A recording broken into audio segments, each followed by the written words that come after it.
have at me questions. No, I'm yeah, so after the book, anything. Just raise your hand and I'll come around with them.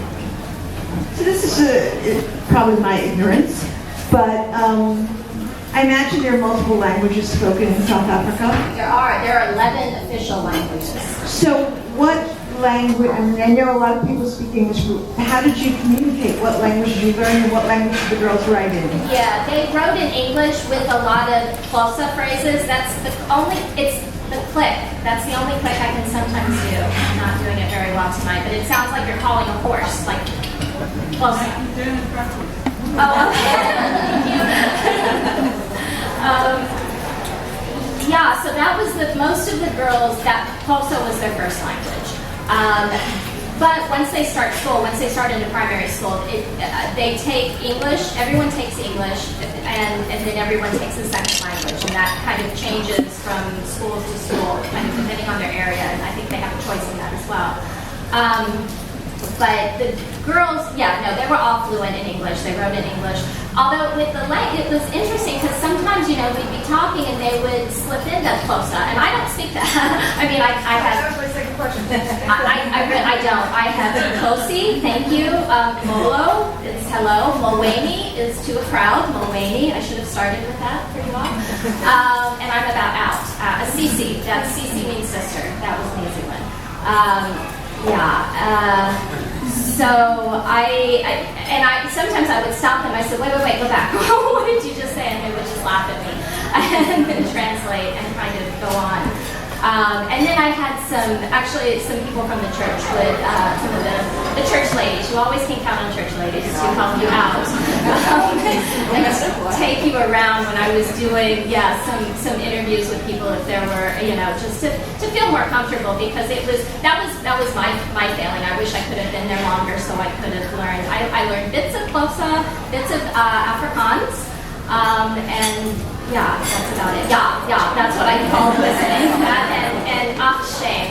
Anybody who has been to South Africa knows that. It's like an expression of empathy, but it covers a very wide range of things. But that was something I brought back. Your car got broken into. Shame. So did that answer? Yes. Okay, great. Thank you.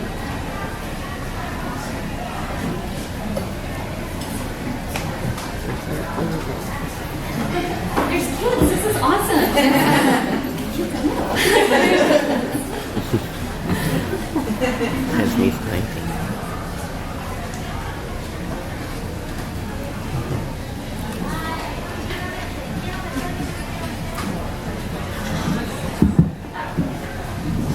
Hi, Kimberly.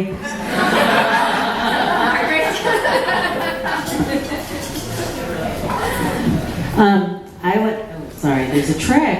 I'm sorry, I didn't know there was a trick. I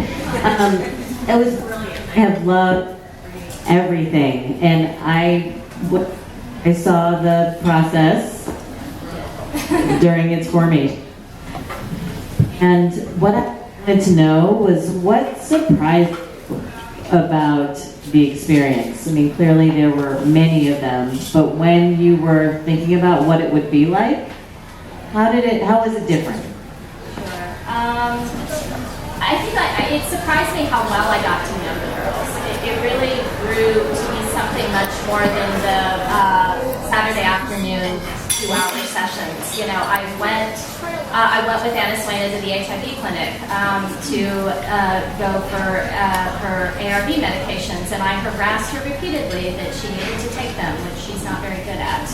I spent time with Tombi kind of studying when she was trying to kind of pass her exams that she had failed previously and was struggling to get through high school.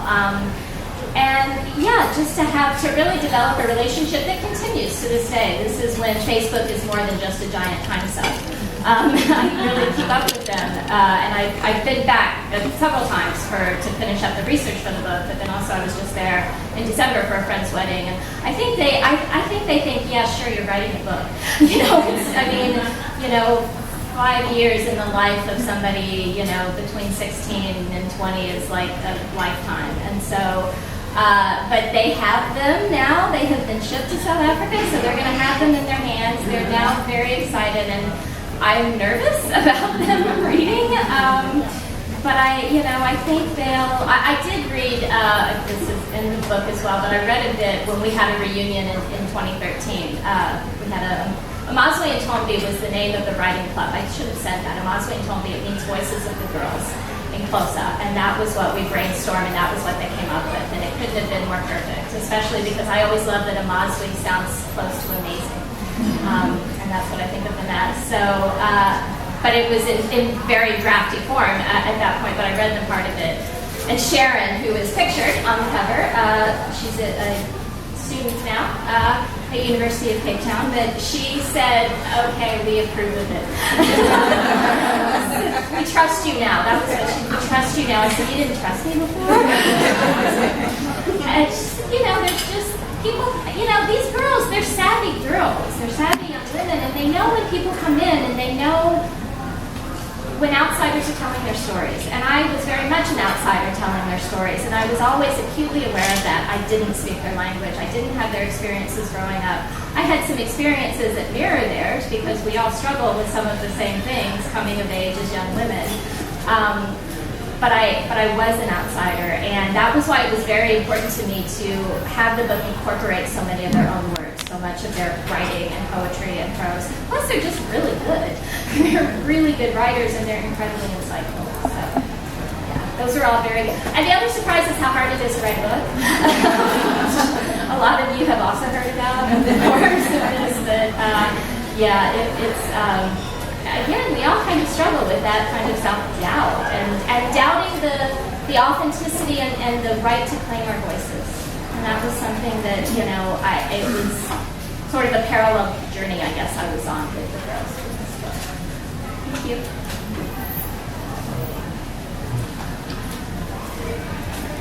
Hi. I just want to say that I really respect your experience and journey. And your project reminds me a lot of Azar Nafisi's reading Lolita in Tehran, which really impacted me. I'm wondering though, Miss Nafisi, how do you see the sustainability in a project like yours? Both you and Miss Nafisi had the privilege to leave your jobs here and go to a place that needed these stories to be brought out and needed a project like this. But who do you see doing projects like this in the future? Right.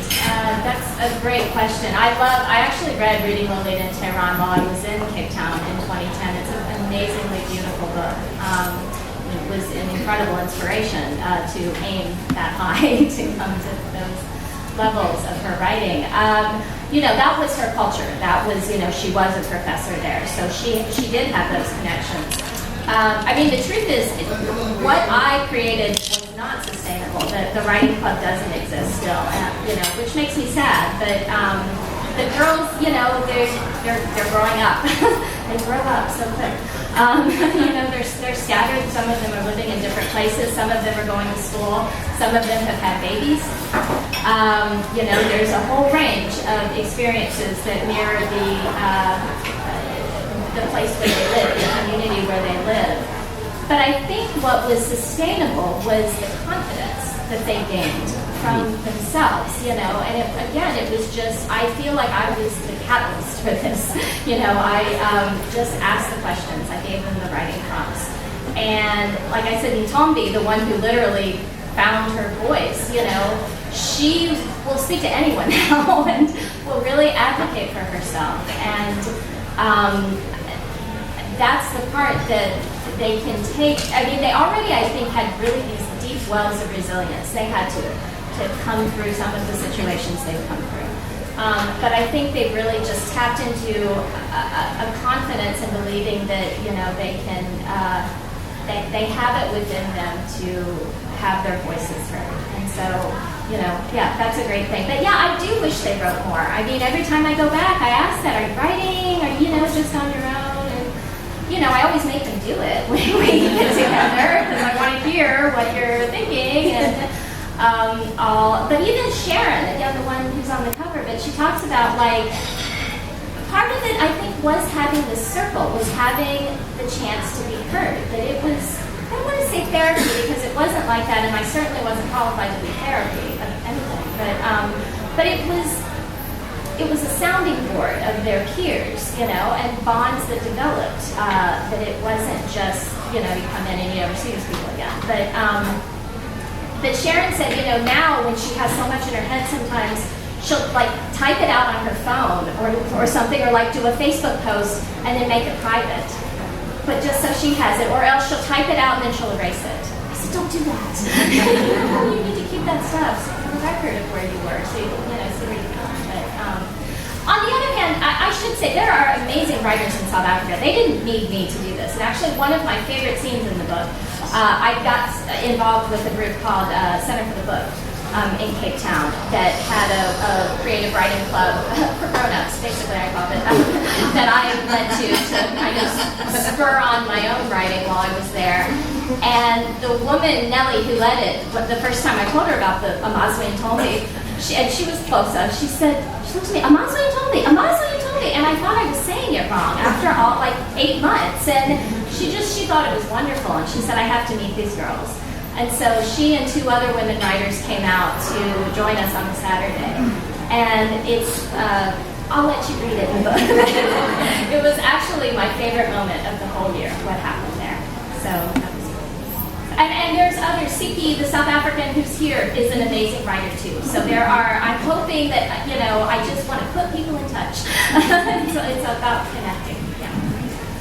I was just going to follow up on one thing that the Peace Corps has a program called Let Girls Learn. Oh, right. And there are a lot of individual Peace Corps volunteers who are creating these kinds of programs in their countries. So at least that is being continued. Yeah, that's fabulous. Yeah, Michelle Obama is really pushing that. That's one of her main programs this year that she's talking about a lot. It's been kind of all over the place. It's wonderful. Hi, Kimberly. Hello. Congratulations. Thank you. I wanted to ask how this project has impacted your personal life and your journey. Well, that's not a big question.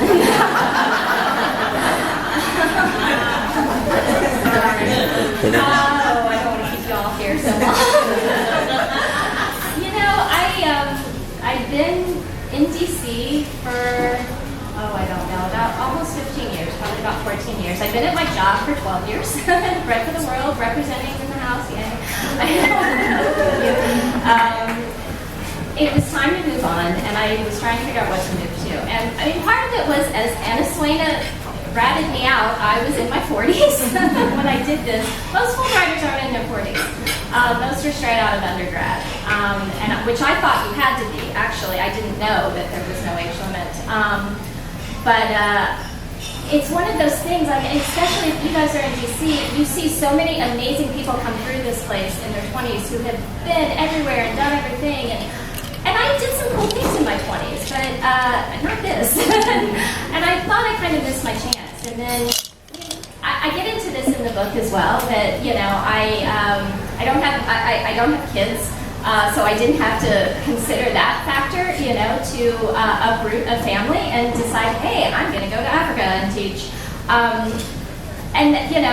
That's not where I expected to be in my life. So there's things about that are a struggle and things that are an opportunity. And so this was the hardest thing to write about, I'll say in the book, my kind of personal story. Because this isn't a strict memoir, but at the same time I was in it, and so it wouldn't have been fair to not tell the readers who is telling the story. And but I think how it changed me. First of all, that I had these relationships with these young women that, as I said, continue to this day. And I got emails today, wishing me good luck. And beyond that, South Africa very much feels like a second home now, and I go back there every chance I get. And it's that's what this is about. It's the words of E.M. Forster, only connect. It's about the connections that are made, and that's, I guess, what I'm most grateful for and really value, along with all the people that I got to come back with in Washington.